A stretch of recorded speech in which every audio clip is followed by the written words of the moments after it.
اعوذ باللہ من الشیطان الرجیم، بسم اللہ الرحمن الرحیم۔ ناظرین کرام، میرے عزیزوں، دوستوں، نوجوانوں، ہماری بات حدیث عنوان بصری کے سلسلے میں تھی۔ گفتگو علم کے مرحلے تک پہنچی تھی۔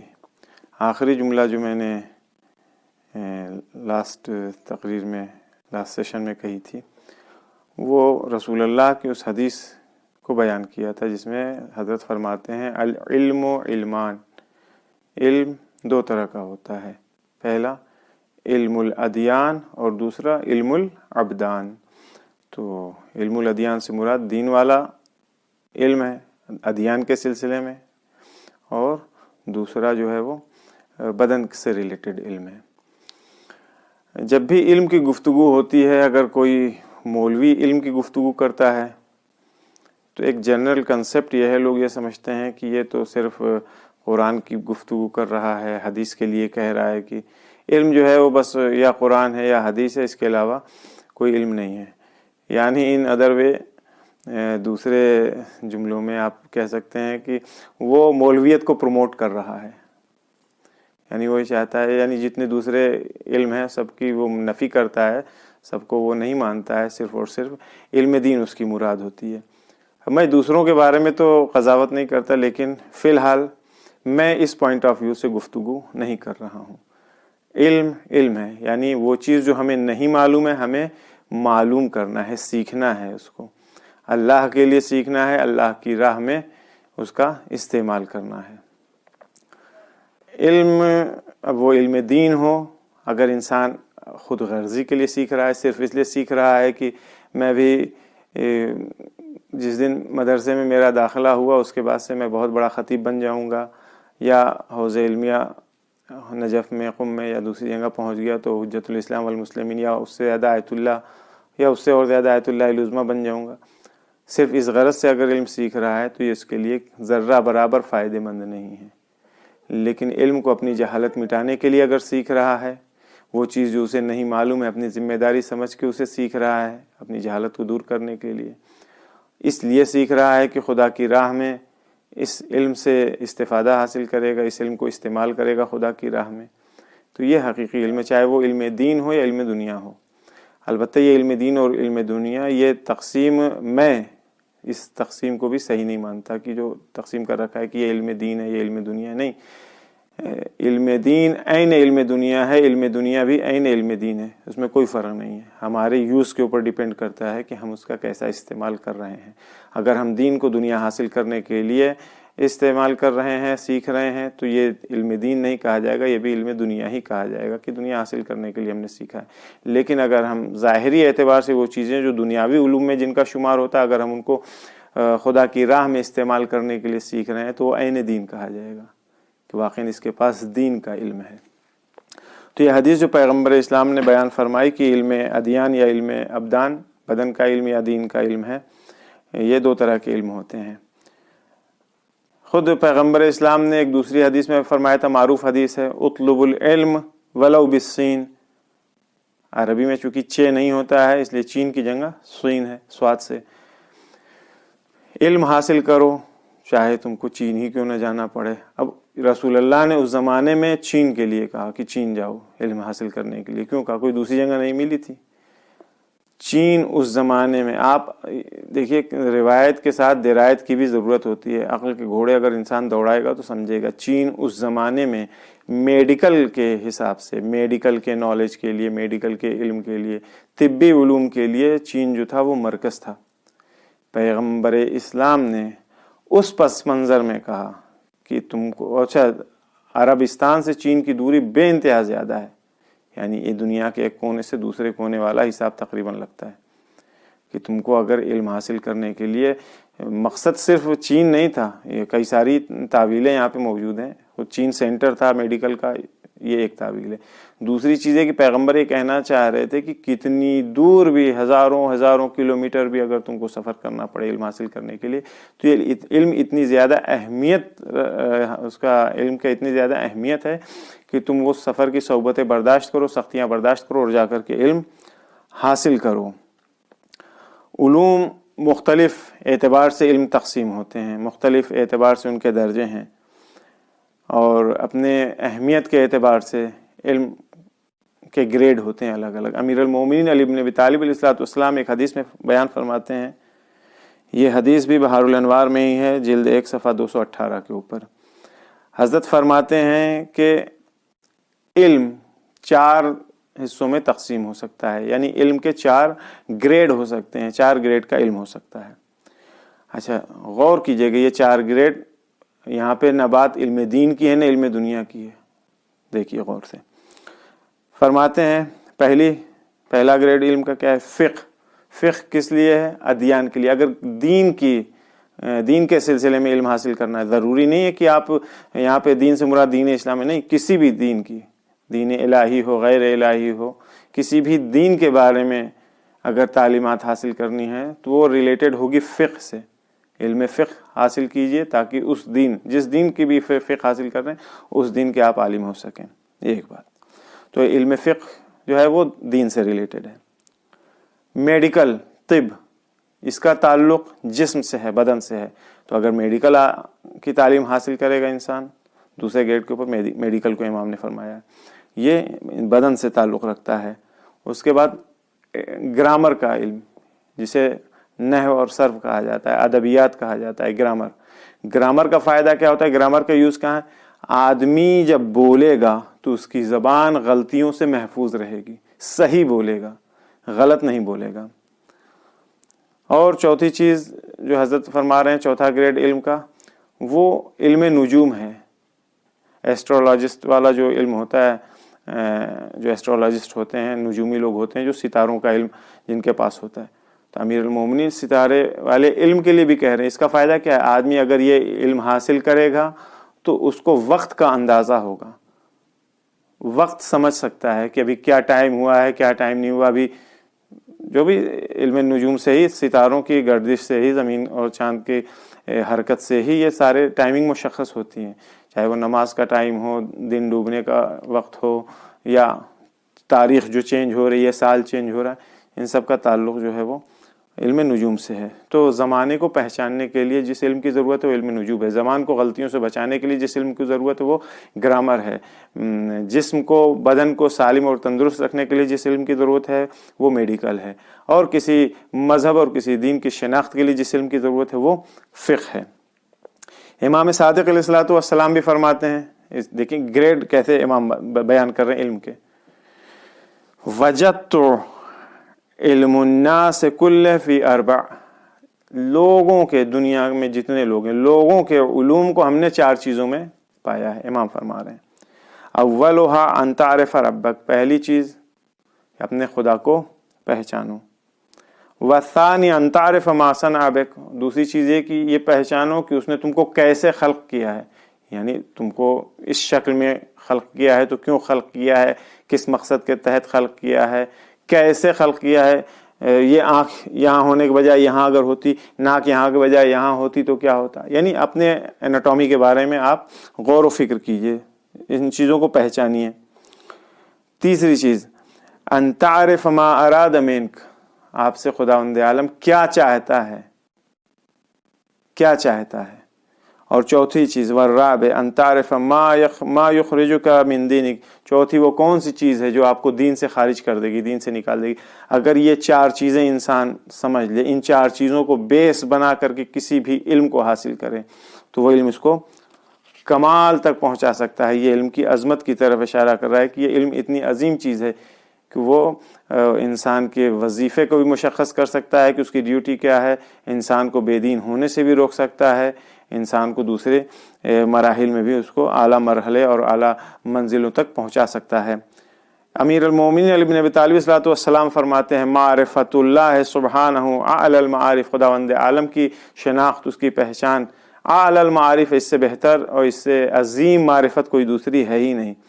دوسری حدیث میں خود حضرت فرماتے ہیں، یہ حدیثیں غرر الحکم میں موجود ہیں، حضرت فرماتے ہیں کہ ثمرۃ العلم معرفت اللہ، اگر کسی انسان کے پاس علم ہے، حقیقی علم ہے، واقعی علم ہے، اس کے پاس اوریجنل علم ہے، تو اس کے پاس معرفت خدا ہوگی۔ اگر کسی کے پاس کوئی علم کا دعویٰ کرے لیکن خدا شناس نہ ہو، خدا کی معرفت نہ ہو، تو یہ سمجھ لیجئے گا کہ اس کے پاس علم نہیں ہے۔ سورہ جمعہ میں جن کے لیے کہا گیا کمثل الحمار یحمل اسفارا، کہ وہ ایک 4 پیر والے جانور کی طرح ہیں جن کے پیٹھ کے اوپر کتابوں کا بوجھ لدا ہوا ہے۔ اب چونکہ یہ علم کا چیپٹر واقعاً بہت عظیم ہے اور زیادہ فرصت ہوتی نہیں ان چیزوں کے سلسلے میں گفتگو کرنے میں، آج شاید میں حدیث کے فقرے، خود حدیث نعمان بصری کے فقرے نہ پڑھ پاؤں، چونکہ یہ علم سے ریلیٹڈ گفتگو ہماری ذرا سا طولانی ہو سکتی ہے۔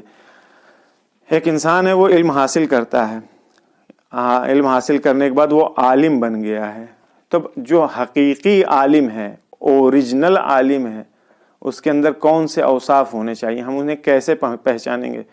تو اس کے لیے بھی تقریباً میں سمجھتا ہوں 17-18 چیزیں ہیں جن کے ذریعے سے حقیقی عالم کو پہچانا جا سکتا ہے۔ سب کے سب تو بیان نہیں ہو سکتے، انشاءاللہ آنے والے دنوں میں توفیق رہی تو بیان کروں گا اس کو بھی، لیکن 2-4 تو کم سے کم آج بیان ہو ہی سکتے ہیں۔ سب سے پہلی چیز عالم کی صفت، عالم کی خصوصیت کیا ہے جو اس کے اندر علم آنے کے بعد جب علم حاصل کر لیتا ہے، عالم ہو جاتا ہے، تو اس کے اندر جو خصوصیت ہونی چاہیے کون سی ہے؟ تواضع ہے، فروتنی ہے، یعنی اکڑ اس کے اندر نہیں ہوگی، نرم ہوگا، وہ اس کے اندر نرمی آ جائے گی۔ درخت کو آپ نے دیکھا، جب درخت کے اوپر پھل نہیں ہوتا ہے تو ایک دم تنا ایسے کھڑا رہتا ہے، اکڑا رہتا ہے، لیکن جتنے زیادہ اس کے اوپر پھل آ جاتے ہیں درخت کی ڈالیاں جھکنے لگتی ہیں۔ یہ ملموس سی مثال ہے، روز مرہ کی زندگی میں آپ دیکھتے ہیں اس کو۔ ایک انسان جو جاہل ہوگا وہ اتنا ہی اکڑ اس کے اندر ہوگی، لیکن جو جتنا زیادہ جس کے اندر علم ہوگا اس کے اندر حلم، بردباری، تواضع، فروتنی، جو بھی کہیے، نرمی اس کے اندر اتنا ہی زیادہ ہوگی، اتنا ہی زیادہ خاشع رہے گا، جھکا رہے گا، وہ کسی کے سامنے پھر اکڑے گا نہیں۔ التواضع، امیر المومنین علیہ الصلوۃ والسلام فرماتے ہیں، یہ بھی غرر الحکم میں موجود ہے، التواضع ثمرۃ العلم، علم کا فائدہ کیا ہے؟ تواضع ہے، یعنی وہی اس کے اندر اکڑ کا نہ ہونا، نرمی ہے۔ دوسری خصوصیت جو عالم کے اندر ہونی چاہیے اور ہوتی ہے حقیقی عالم کے اندر، وہ یہ ہے کہ عالم جو ہے وہ ہمیشہ حسد سے دور رہے گا۔ اگر کوئی انسان اپنے آپ کو عالم کہہ رہا ہے اور اس کے اندر دوسرے کے سلسلے میں حسد پائی جا رہی، حسد بے انتہا بری چیز ہے، بے انتہا بری چیز ہے۔ جس طرح سے آگ سوکھی پتیوں کو جلا کر خاک کر دیتی ہے، ایگزیکٹ اسی طرح سے حسد انسان کو برباد کر دیتی ہے، اندر سے جلا دیتی ہے، کھوکھلا کر دیتی ہے۔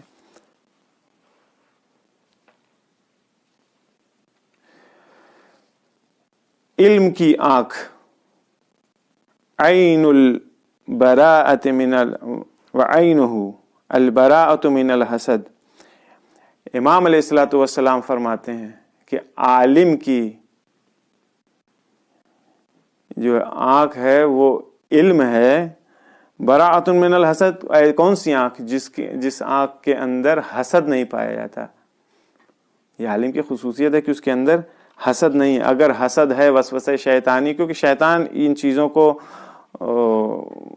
انسان کے اندر اجاگر کرتا ہے اور اس حد تک انسان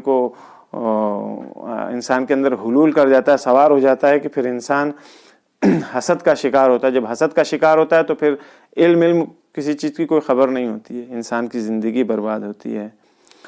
ان الحسد، حدیث ہے امام باقر علیہ السلام کی، وہی بات جو مثال میں نے ابھی پیش کی تھی، ان الحسد لیأکل الایمان کما تأکل النار الحطب، جس طرح سے آگ سوکھی لکڑی کو جلا دیتی ہے اسی طرح سے حسد انسان کے ایمان کو کھا جاتا ہے، برباد کر دیتا ہے۔ لہذا حسد سے پرہیز کرنا چاہیے۔ اگر ہم علم حاصل کر رہے ہیں تو ساتھ میں اس چیز کے اوپر بھی ہم کو کمانڈ رکھنا چاہیے، اپنے نفس کے اوپر، ہمارے اندر حسد ایجاد نہیں ہو۔ ایک چیز ہوتی ہے رشک، ایک چیز ہوتی ہے حسد۔ حسد بہت بری چیز ہے، یہ انسان کو برباد کر دیتی ہے، پست کر دیتی ہے، لیکن رشک جو ہے یہ پازیٹیو ہے، حسد نیگیٹو ہے۔ رشک اگر کسی کے رشک ہوتا ہے تو رشک کے اندر ترقی کے مرحلے چھپے رہتے ہیں۔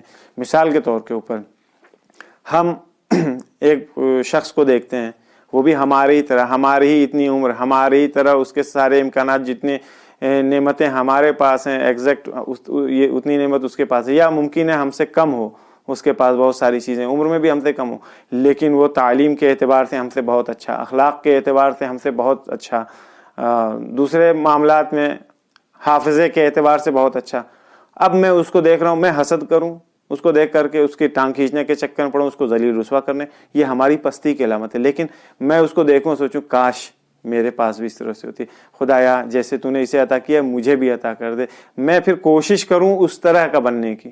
یہ ہوگا کہ ہم اس کو دیکھ کر کے ہم کو رشک ہو رہا ہے، رشک کے اندر پازیٹیو تھنگ ہے، یہ پازیٹیو تھنگ جو پائی جا رہی ہے، پازیٹیو چیز، یہ ہم کو ہماری ترقی کی طرف گامزن کرے گی، ہمارے اندر سے جو ہماری نگیٹو چیزیں ہوں گی، منفی چیزیں ہوں گی، بری چیزیں ہوں گی، اسے یہ دور کرے گی۔ تیسری چیز اس سلسلے کی فہم اور سمجھ ہے۔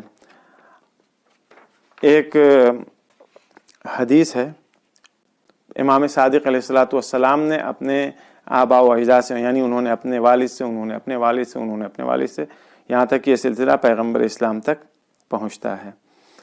تو حدیث ہے کہ ایک شخص رسول اللہ صلی اللہ علیہ وآلہ وسلم کے پاس آتا ہے، آنے کے بعد کہتا ہے کہ یا رسول اللہ علم کیا چیز ہے؟ رسول اللہ صلی اللہ علیہ وآلہ وسلم نے جواب دیا سکوت، خاموشی، صرف ایک جملہ کا، ایک ورڈ کا، خاموشی۔ پھر اس نے کہا اس کے بعد کیا ہے؟ رسول اللہ نے فرمایا سننا، غور سے سننا۔ پہلی چیز کیا تھی؟ خاموشی، دوسری چیز غور سے سننا۔ پھر پوچھتا ہے اس کے بعد کیا ہے رسول اللہ؟ حضرت نے فرمایا حفظ کرنا، یاد کرنا۔ پھر اس نے کہا اس کے بعد کیا ہے یا رسول اللہ؟ رسول اللہ صلی اللہ علیہ وآلہ وسلم نے فرمایا اس کے اوپر عمل کرنا۔ پھر وہ کہتا ہے کہ یا رسول اللہ اس کے بعد کیا ہے؟ تو رسول اللہ صلی اللہ علیہ وآلہ وسلم نے فرمایا کہ یہ ساری چیز، یعنی جو تم نے یاد کیا اور اس کے اوپر عمل کیا ہے، اب اس کو نشر کرنا ہے، لوگوں کے درمیان پھیلانا ہے، لوگوں کے درمیان پہنچانا ہے۔ رسول اللہ بھی مبلغ تھے، ان کا کام بھی وہ چیز جو پروردگار عالم نے ان تک پہنچائی تھی۔ رسول اللہ نے سنا، خاموش رہے، سنا، سننے کے بعد سے اس کو حفظ کیا، یعنی محفوظ رکھا اپنے ذہن میں، اس کے بعد انہوں نے اس کے اوپر عمل کیا، اور اس کے بعد ابلاغ کیا، اس کی تبلیغ کیا لوگوں کے درمیان میں۔ ہماری ڈیوٹی بھی، ہم سے مراد صرف میں نہیں، یعنی روحانیت اور مولویوں کی ذمہ داری نہیں ہے، ایکس وائی زیڈ، زید، امر، بکر، کوئی بھی ہو، سب کی ذمہ داری ہے، یہ سب کی ڈیوٹی ہے علم کے سلسلے میں۔ تو عالم جو ہوتا ہے وہ سمجھتا ہے، جب سمجھتا ہے تو اس کے اوپر عمل کرتا ہے، عمل کرنے کے بعد سے اس کو لوگوں کے درمیان پھیلاتا ہے۔ اگر کوئی انسان علم حاصل کر لے اور اس کے اوپر عمل نہ کرے تو یہ بیکار ہے اس کے لیے۔ اگر کوئی انسان علم حاصل کرے، اس کے اوپر عمل کرے اور اس کو نشر نہ کرے، یہ بھی کامیاب نہیں ہے، یہ بھی غلط کام کرتا ہے۔ اس لیے کیونکہ علم کو نشر کرنا چاہیے، اچھائیوں کو لوگوں کے درمیان پھیلانا چاہیے، علم کو لوگوں کے درمیان پھیلانا چاہیے۔ اس لیے نہ پھیلائے کہ بھائی ہمارا علم کم ہو جائے گا، نہیں، علم وہ چیز ہے جو جتنا زیادہ انسان بانٹے گا اتنا زیادہ بڑھتی چلی جائے گی۔ مال دولت یہ ساری چیزیں واقعی آدمی دے گا، 100 روپے ہیں، 10 روپے کسی کو دے گا تو اس کے پاس 90 روپے بچے گا، لیکن علم وہ چیز ہے جتنا دے گا اتنا ہی زیادہ اس کا اضافہ ہوتا چلا جائے گا، بڑھتا چلا جائے گا۔ چوتھی چیز سچائی، سچ بولنا، صداقت۔ اس سلسلے میں بھی روایات بہت ساری ہیں۔ عالم کی خصوصیت یہ ہے کہ جب وہ اس کے پاس علم ہوتا ہے تو پھر وہ سچ بولتا ہے، صادق ہوتا ہے، ابن الوقتی نہیں کرتا ہے، اس دربار اس دربار جا کر کے غلط بیانی نہیں کرتا ہے، بے وقوف نہیں بناتا ہے۔ جب کسی کے پاس علم ہوگا تو وہ صحیح بولے گا، سچ بولے گا۔ امام صادق علیہ الصلوۃ والسلام سے جب کسی نے پوچھا، راوی نے پوچھا، البتہ یہ روایت بھی اصول کافی میں جلد 1 صفحہ 50 کے اوپر موجود ہے، کہ راوی نے امام صادق علیہ الصلوۃ والسلام سے پوچھا کہ لوگوں کے اوپر، ابن رسول اللہ، لوگوں کے اوپر خدا کا کیا حق ہے؟ لوگوں کے اوپر خدا کا کیا حق ہے؟ بلکہ شاید میں غلط کہہ رہا ہوں، ہاں لوگوں کے اوپر خدا کا کیا حق ہے. تو حضرت نے فرمایا ان یقولوا ما یعلمون، لوگوں کا حق یہ ہے کہ وہ بولیں جس کے بارے میں انہیں معلوم ہو، جو وہ جانتے ہیں، جس چیز کا علم ہے اس چیز کے بارے میں گفتگو کریں. وَيَكُفُّ عَمَّا مَا يَعْلَمُونَ، اور ان چیزوں سے اپنی زبان کو روکے رکھیں جس چیز کے بارے میں ان کو علم نہ ہو. یعنی جو چیز نہیں جانتے ہیں اس کے سلسلے میں گفتگو نہ کریں، کلام نہ کریں. جس چیز کے بارے میں جانتے ہوں، جاننے کا مطلب سننا اور خالی واٹس ایپ یونیورسٹی اور فیس بک کالج سے جو ہے ڈگری حاصل کرنا نہیں ہوتا ہے. جاننے کا مطلب کہ جس چیز کے سلسلے میں واقعاً اس کے پاس علم ہو، فل علم ہو، اس سلسلے میں گفتگو کریں. فَإِذَا فَعَلُوا ذَلِكَ، اگر کوئی انسان اس طرح سے کرتا ہے، فَقَدْ عَدُّوا إِلَى اللَّهِ حَقَّهُ، تو اس نے خداوند عالم کا حق ادا کر دیا ہے. ہماری زبانیں کتنی زیادہ چلتی ہیں. ہمارے علم کا سورس سوشل میڈیا ہے. ہمارے علم کا سورس پرانے زمانے میں، معذرت کے ساتھ اس بات کو کہوں گا، پرانے زمانے آج سے 20 سال 25 سال پہلے، یا شاید اور بھی آ جائیے 10 سال 15 سال پہلے تک، ہمارے علم کا سورس ہمارے محلے کا، ہمارے علاقے کا مولوی ہوا کرتا تھا، یا وہ عالم دین ہوتے تھے جو ہماری بستیوں میں، ہمارے شہر میں آتے تھے. محراب اور منبر سے ہمیں علم حاصل ہوتا تھا، اگر ہم کسی انسٹیٹیوٹ میں، کسی ادارے میں ہم پڑھ نہیں رہے ہیں تو. لیکن اب یہ جو عظیم مرکز تھا منبر اور محراب، یہاں سے تو علم معذرت کے ساتھ ختم ہو چلا ہے، کیونکہ اہل کے ہاتھ میں اب یہ چیزیں ہیں نہیں، نہ اہلوں کے ہاتھ میں آ گئی ہیں. جس کے جو جی میں آتا ہے بولتا ہے. اتفاق سے کمال کی بات یہ ہے کہ اس حدیث کے مخالف ساری چیزیں ہیں. جس کے پاس جس چیز کا علم نہیں ہوتا ہے، چاہے وہ عوام میں ہو چاہے خواص میں ہو، مولوی ہو یا نان مولوی ہو، جس چیز کا علم نہیں ہوتا ہے وہ اس چیز میں سب سے بڑا گیانی ہوتا ہے. فری میں گیان دیتا پھرتا ہے، وہ سب کو علم بانٹتا چلتا ہے، نظر پیش کرتا رہتا ہے، اپنے نظریے اپنے آئیڈیاز دیتا ہے اس کے اندر. لیکن جس کے پاس علم ہے اس کے پاس کوئی پوچھنے نہیں جاتا ہے، پھٹکتا نہیں ہے. کھا جائے گا وہ انسان، وہ عالم اس کو کھا جائے گا، ڈر لگتی اس سے، یا یہ سمجھے گا ارے ان کے تو زبان ہی نہیں ہے بیچارے کہ یہ کیا بولیں گے، یہ کیا بتائیں گے. یہ ہمارے جس کو کہہ لیے کہ آفت ہے ہمارے لیے بہت بری چیز ہے کہ ہم نے نہ عالم کی قدر کی اور نہ علم کی قدر ہم کرتے ہیں. بات کو آج یہیں ختم کروں گا انشاءاللہ آنے والے دنوں میں.